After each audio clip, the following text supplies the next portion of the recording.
You had this outward image going, and you had this private thing. And I find it interesting, you said you finally got sick and tired of yourself.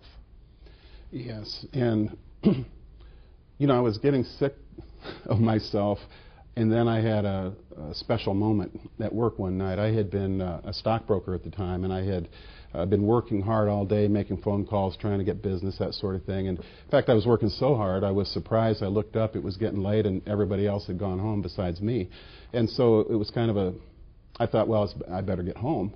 But I looked out the window, I saw the sun setting, and I thought, it looks like a great sunset. I'm going to sit and enjoy this and relax before I head home and, eat and go to bed.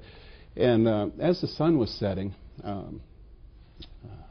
I don't know how he did it, but I felt God come into the scene, and he showed me what I had become. And honestly, I really didn't know God at the time. I didn't.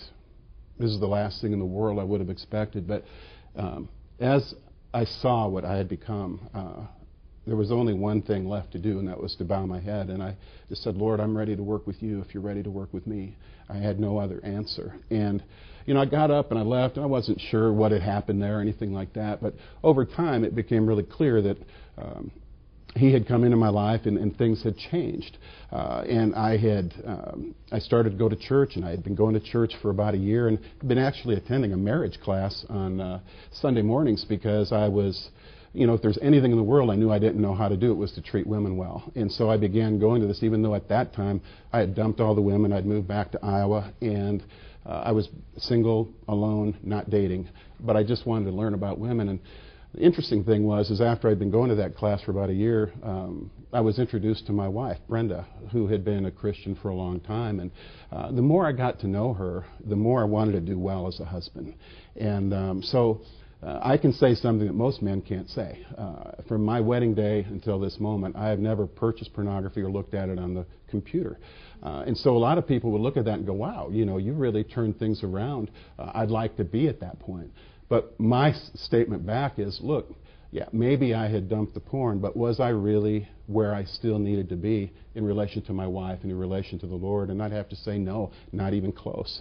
Because there's a standard that God has for us, which is that we should not have even a hint of sexual immorality in our lives. And when I began to look at my life and began to see who I was still, I had become better, so to say, but I was still on Sunday mornings looking at the newspaper ad inserts, masturbating over them before I go to church. I would be lusting over joggers going by. I would be lusting in R-rated movies.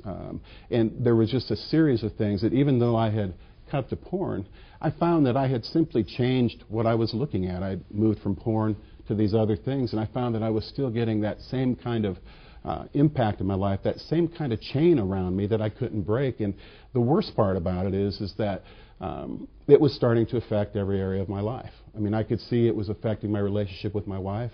I couldn't give myself 100% to her because I knew that if she found out about some of these things, she might even leave me. I had no idea.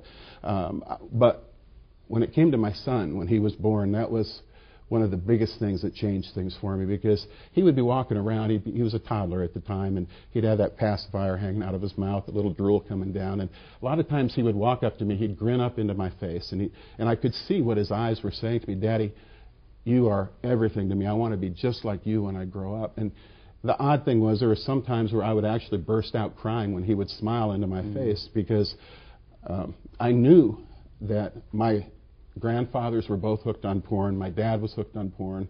You've heard my story. And as I would look into that innocent face, I knew there was no way to keep him from landing in the same trap I was in.